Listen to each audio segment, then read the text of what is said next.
Welcome back to The Grind. In this video, we're going to take a look at the new Mythic dragon in the Arcanum tier, Lumestry, which is an Invoker. Now, I typically like to take a lot of time to practice and put a longer how-to video together, but I just don't think I'll have the time to do that for all these dragons. So we're going to have a bit of a shorter video to get a bit of a more introduction to it. Now, this dragon has a high damage invoke shot that also heals per tower destroyed. It has a fairly large radius, so you can hit multiple towers.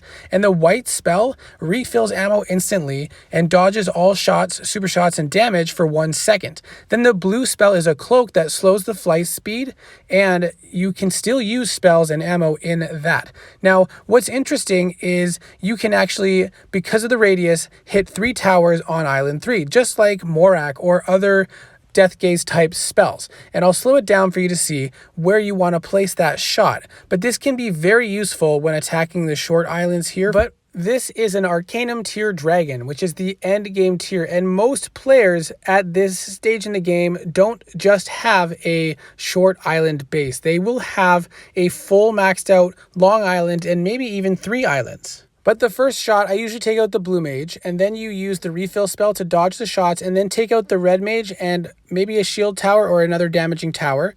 Then with that blue spell, it allows you to refill your ammo. Right before that ends, I like to cast the earthquake so that they freeze for a while once you come out of the cloak, and then you can sort of clean up the towers.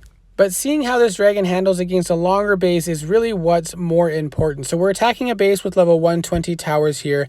And for the most part, I feel like this dragon with practice is actually somewhat usable. I like to start off by taking out, in this situation, the blue and the earth, and then use the refill on the red mage and then start to deal damage to the back. But what I ended up having issues with is the timing of all the spells, where they would be unfrozen and then I would not have any defensive spell. One mistake is I didn't have a rider with gear on this dragon, and so with a defender I was not able to take out the towers with 1 invoke shot. And then this short clip is just to show the importance of being able to take out the blue mage, because otherwise you can't cloak and you're dead in the water. The challenge comes with both having a red and blue spell, but you can see the first shot I take out the earth and the blue mage here from the corner, and then I reload and take out the red mage.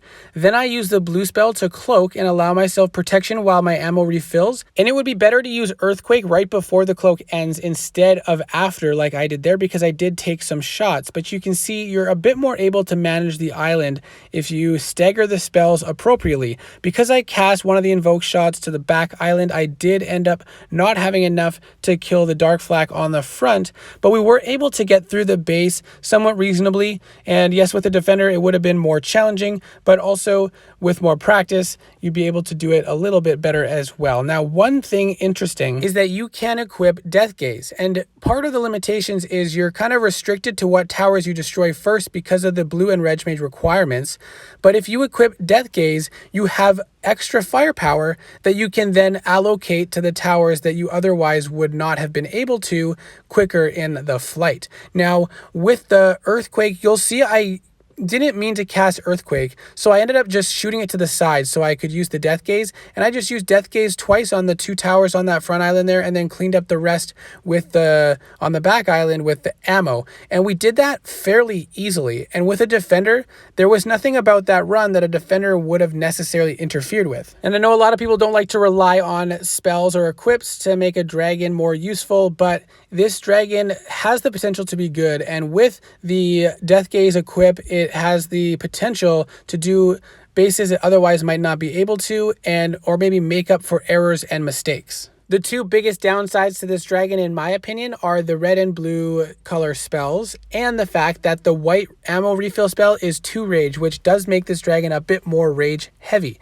The other downside is that it's a end tier mythic dragon, so it has a lot of competition and a lot of demand for this dragon to be very good and exceptional. If this was a legendary divine dragon, or even potentially a mythic seasonal divine dragon, then I would say this dragon was really good, and that especially lower level players would benefit immensely from having this dragon in their roster. But because it is an end tier mythic dragon, I don't think that it's going to be quite as exciting for those players to have when they already have mythic seasonal dragons that are doing what they need to do for their runs and events and so on. But let me know your thoughts on this dragon in the comment section below. I hope this video was helpful. Good luck, and I'll see you in the next video.